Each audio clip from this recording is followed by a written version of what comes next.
Hello, I'm Carol Swain, and I'd like to welcome you to another episode of Conversations with Dr. Carol Swain. This is the show where we talk about family, faith, politics, unity, and whatever else is on my mind.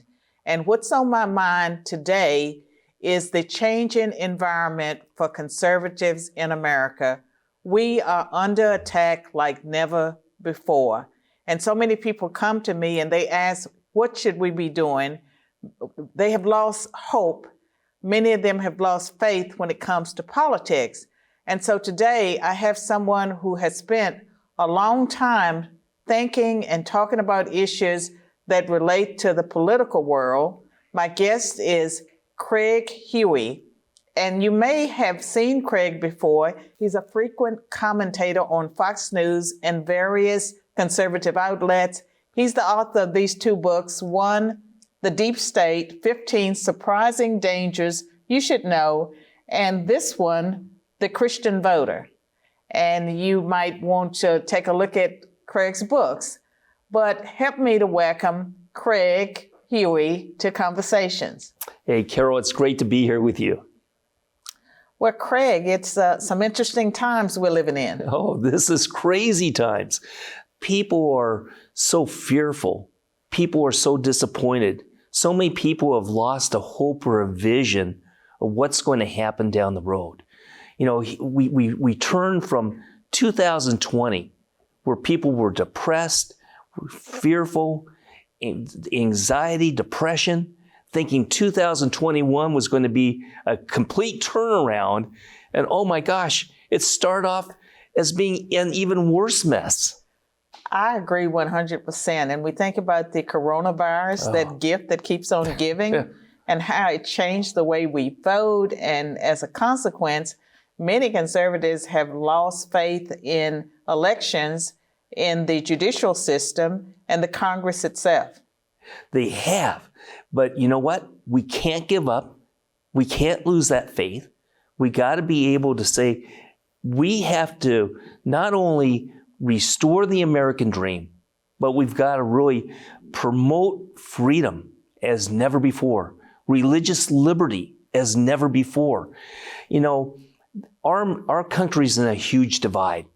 And when I see in the state of Tennessee, which is basically voted for Trump, is conservative, is Republican for the most part, you still have an amazing divide among the people, amazing divide among families, amazing divide among churches. When I go to a state like California, it is like night and day. I call it the difference between freedom and collectivism, between freedom and statism, between freedom and a lack of hope. You know, I went to Cuba once. Well, Craig, what interests me about California is that their governor has had some of the most restrictive coronavirus regulations in place. I mean, just people are really in bondage. Yet the population continues to vote for the Democratic Party. Can you explain that to me? Because you are from California. I am from California. I'm a refugee from California. I moved my business and my family away from California this year, or actually last year in June, to Tennessee. So I still go back to California, and I see oppression. And why do the politicians... Right now, the whole nation is oppressed. Yes, I would agree with you on that. But let's talk about California and then talk about the nation. So with California, they have the biggest lockdown. The devastation to small business, the devastation to families, to employees, devastation to people, to churches is immense, unbelievable. The lockdown has not worked. They have the biggest mask mandate. They have a mask police. You are on the beach in fresh air and you don't have a mask, you get a ticket. You get arrested, the threat of arrested. The masks are not working. And we're seeing this throughout the United States. What they thought was going to work does not work. Well, wait a minute. Those restrictions, do you think they were really motivated by trying to slow the coronavirus, or was it just government imposing its will on people? Because we know that the leaders themselves did not actually follow their own edicts. Oh, they couldn't follow their own edicts. They're hypocrites to the max. But here's the thing, Carol. It is a political statement to force people to wear a mask. It is a growing of the government power of the lives of the individuals, to be able to stop people from going to church, stop people from worshiping, to be able to stop small business and favor the big tech companies that favor the Democrats, and Newsom and the LA mayor. This is a political play. It's not science. It's not data. So, Craig, where do we go from here? You know, we have to not be depressed. We have to look forward to better things yet to come. When I look back, when I was getting interested in politics, I'll go way back. So when I was in junior high, I was watching this campaign where a guy named Barry Goldwater was defeated. And everybody said it was the end of the Republican Party. Everybody said the Republican Party could never return. Everybody said society as we know it, freedom as we knew it, was over. Before you knew it, Ronald Reagan became president. I think there's hope. There's a new Ronald Reagan out there that's going to restore the American dream. We're going to take a break, and you'll hear from our sponsors. And when we return, more with Craig Huey.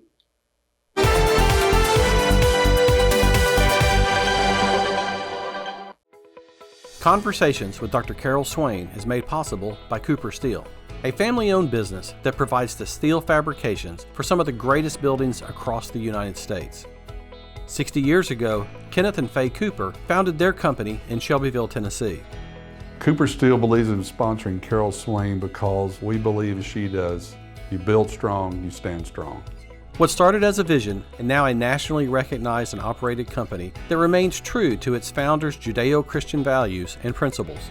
Cooper Steel is committed to excellence, responsibility, and community. Cooper Steel's motto is, build strong, stand strong. They treat their employees and customers like family.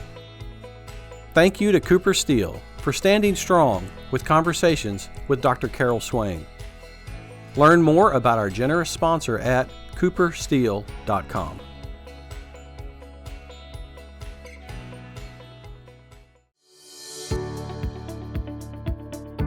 Demands for political correctness and mandatory race and gender diversity training have placed onerous burdens on businesses, churches, and nonprofits.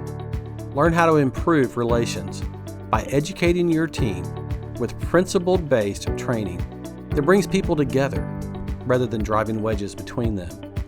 Unity Training Solutions helps your organization build strong teams by respecting and harnessing individual talent, achieving your goals by providing viable alternatives to the divisive and counterproductive critical race and gender theories is our mission. Our expert facilitators and consultants bring greater harmony to workplaces and educational institutions by respecting everyone's civil rights and equality under the law. We encourage Americans to rediscover and re-embrace our national motto, E pluribus unum, out of many, one. A few of our core values and principles include no hidden agendas, respecting the differences of others. Our citizens share more similarities than differences, and trusting in the traditional principles of hard work, integrity, and accountability. Our seminars are geared towards your organization, educational, business, corporate, as well as churches and nonprofits. Want to know more about how to strengthen your team? Knowledge is power. You can learn more about Unity Training Solutions at unitytrainingsolutions.com.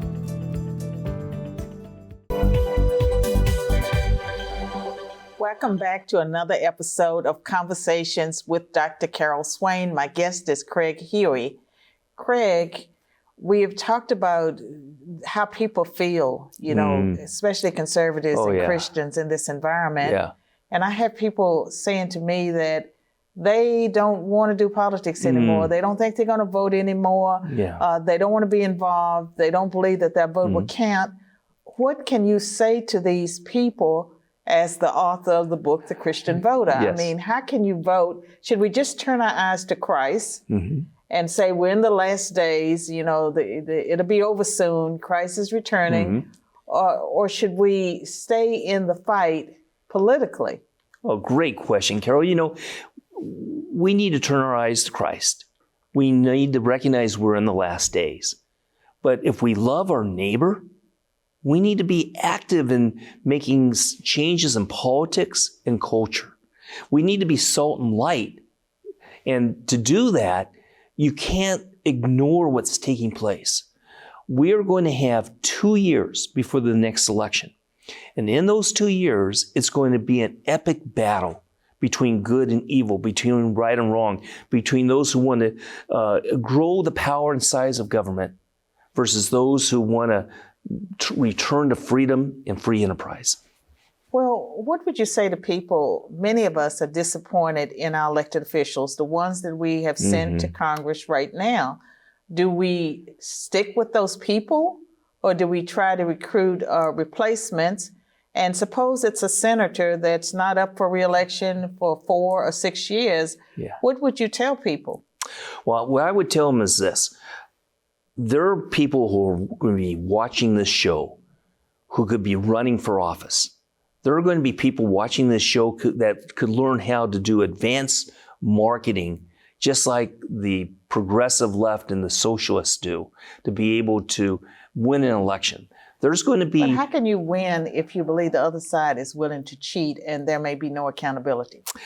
Great question. First of all, you've got 2 different levels going on.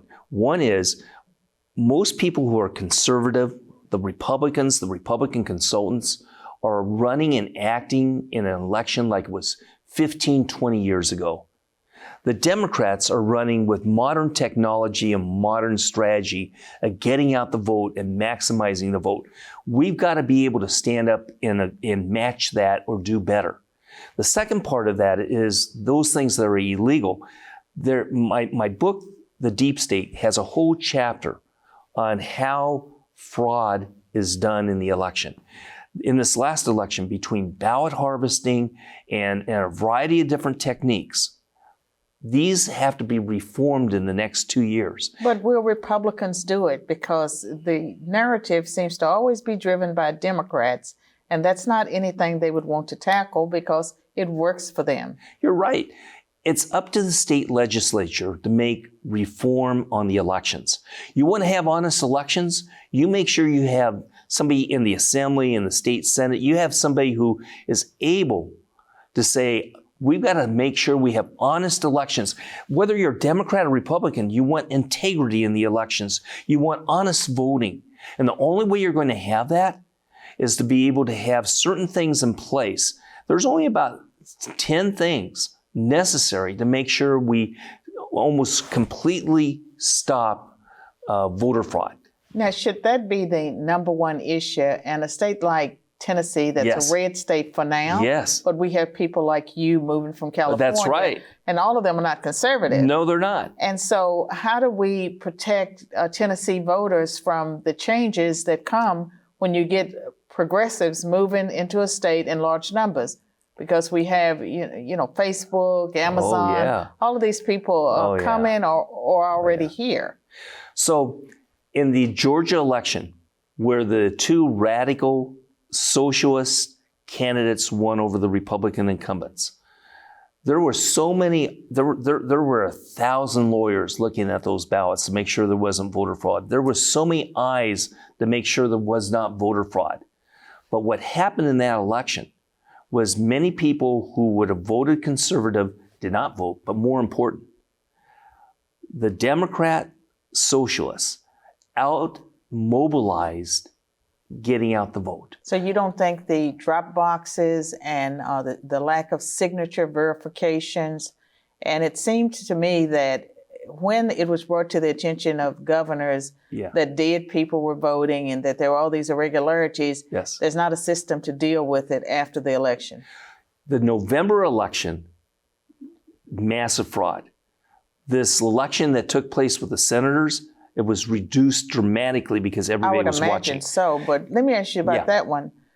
Do you think Mitch McConnell's poison pill legislation where he killed the stimulus bill, isn't that more responsible than anything that President Trump would have said or done at the time? You can come up with a variety of reasons why the conservative Republicans lost in Georgia. Including the candidates themselves. Yeah, including the candidates. They were terrible candidates. But I'll put it back on the fault of the Republican Party and their Republican consultants who didn't know how to identify potential voters, get them registered, get them out to vote.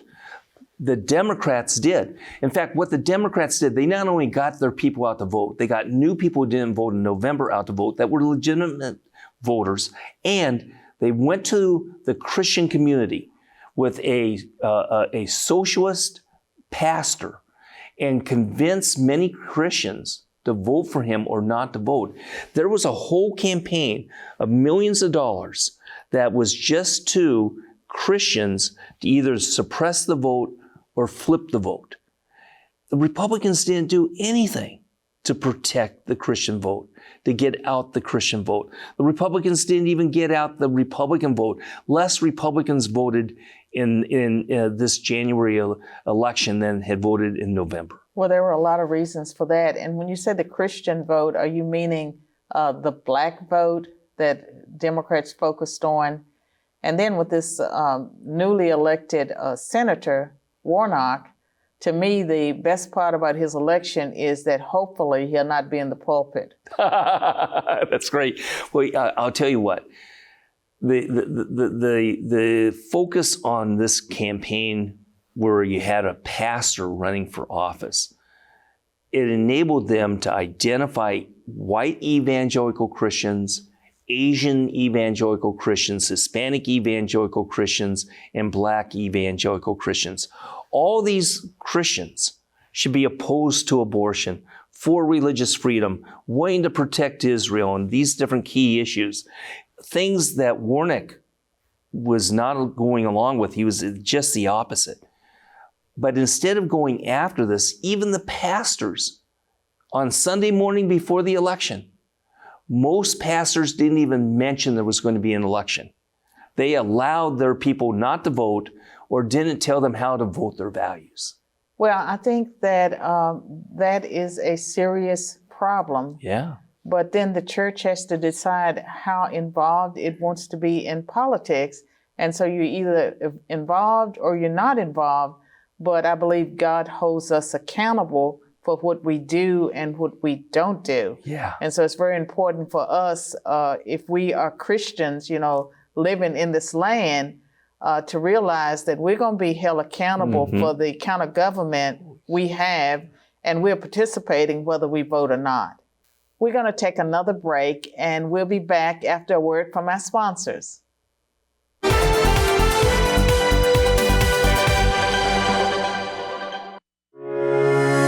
Cooper Steel is a family-owned business that provides the steel fabrications for some of the greatest buildings across the United States. 60 years ago, Kenneth and Faye Cooper founded their company in Shelbyville, Tennessee. What started as a vision and now a nationally recognized and operated company that remains true to its founders' Judeo-Christian values and principles. Cooper Steel's motto is, build strong, stand strong. Thank you to Cooper Steel for standing strong with Conversations with Dr. Carol Swain.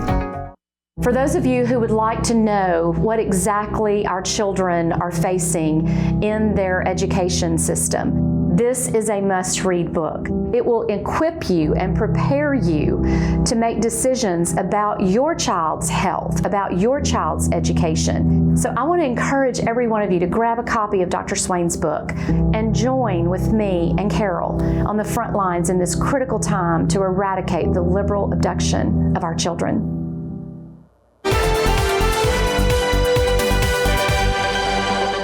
Welcome back to Conversations with Dr. Carol Swain. I'm speaking with Craig Huey. Craig, you have very interesting insights, for us to ponder as Christians participating in politics. Yes. And you've written books like this Christian Voter. Yes. Would you tell our viewers a little bit about your perspective on the Christian voter? Well, what we do know is this. The Christian voter, number one, is motivated by what the church culture might be. And it doesn't matter. You mean their church culture? Their own church. Okay. And you know, whether it's a black church, an Asian church, a white church, a multicultural church, it's the pastor. Is he teaching certain key things? For example, no pastor should be up on the pulpit with a political agenda. They're teaching the Word of God. They're talking about salvation through Christ Jesus. And they're talking about things that are based upon the Bible. But the Bible talks about life beginning at conception with Psalm 139. The Bible talks about Israel. I will bless those that bless thee. I will curse those that curse thee. The Bible talks about, you know, helping brothers and sisters in Christ, like with the persecuted church. These are issues that are key, that are found in state capitals, found in the national capital. These are ones that are issues involved in politics. And so the pastor needs to be able to talk about 10 or 12 non-negotiables. Ones where if somebody is opposed to Israel, how could you vote for that candidate? And yet the pastors aren't teaching that to the fellowship. And the pastors are trying to be so politically correct. And they should not be. They need to stand for moral truth. And they really, the church throughout America, the church before the American Revolution, it was the first Great Awakening, where there was revival across the continental United States. There was this revival that prompted people to get involved in politics. The abolition of slavery would not have happened had it not been for the Second Great Awakening, where there was revival and people stood against the moral depravity of slavery. And today, we need a revival too, and that's going to be with pastors speaking truth. And then the Christians themselves have to get involved. Pastors speaking truth. Yes. One of the things that disturbs me a lot about churches is that critical theory, you know, the Marxism has seeped into the church. Yes. And you see churches borrowing from the secular humanists when they talk about issues where the church ought to have the authority. Yes. It's a poison. It should not happen. We have to have people understand that. I don't think it's an accident that one of the prime things that happened during this pandemic was churches being shut down, people being out of fellowship, people not able to worship together as we're told to do. Right, and they're saying, you know, you can't sing, you got to sing with the mask. Worship is illegal in places like California. I know. Isn't it just unbelievable? It's terrible. And for that reason, I've flown to churches in California, for example, Pastor Jack Hibbs and Pastor Rob McCoy. I've flown to churches that opened illegally. I've gone in where I didn't know if I was going to be arrested. So we have the underground church in America. We have an underground church. It's like preparing for the persecuted church. Like I've always talked about the church in China and the church in Cuba. They can't meet. We can't meet in many areas. Here's the thing that gets me is that with that Constitution and America being the land of the free, the home of the brave, how could coronavirus have just upended everything? Because we resemble other nations of the world where you have totalitarian societies. How could it have slipped away so quickly, or did it not happen quickly? I really believe that when we look back on this 5 or 10 years from now, we'll shake our heads. We'll say Obama radically changed America. Exactly. There's no logical, rational explanation. It's emotional and media-driven and big tech-driven. Here's the thing. The Supreme Court has found that the governments, state governments and local governments cannot close down the churches. They found in favor of religious liberty. And we're seeing that barrier being broken down in state after state now, where the courts are saying you can't close down these states. Even in Los Angeles County, where John MacArthur, famous evangelical pastor, opened his church illegally, gets fined, has to go to court after court. They try to take away his property. They try to shut him down. They talk about arresting him. He stood on the pulpit, spoke truth of the gospel, would not stand for that. And he and the other pastors, the Supreme Court has their back, and they're going to be set free to be able to hold church services again, even in LA County. So it's happening. Even with the church services that are now being held, it doesn't feel the same. You know, with everyone having a mask, and there's a lot of shaming and social pressure, I think, that keeps people from, you know, being as friendly and loving. One thing about church is you could always count on your hugs, right? And so people that lived by themselves, they could count on that.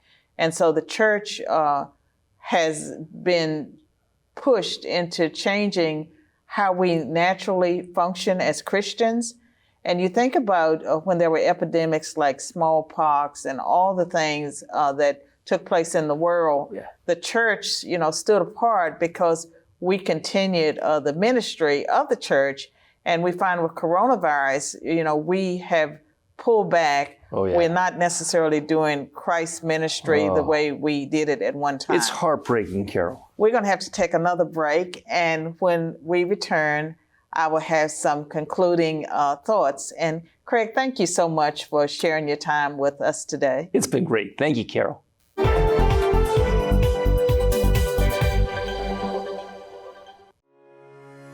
Cooper Steel is a family-owned business that provides the steel fabrications for some of the greatest buildings across the United States. 60 years ago, Kenneth and Faye Cooper founded their company in Shelbyville, Tennessee. What started as a vision and now a nationally recognized and operated company that remains true to its founders' Judeo-Christian values and principles. Cooper Steel's motto is, "Build strong, stand strong." Thank you to Cooper Steel for standing strong with Conversations with Dr. Carol Swain. For those of you who would like to know what exactly our children are facing in their education system, this is a must-read book. It will equip you and prepare you to make decisions about your child's health, about your child's education. So I want to encourage every one of you to grab a copy of Dr. Swain's book and join with me and Carol on the front lines in this critical time to eradicate the liberal abduction of our children.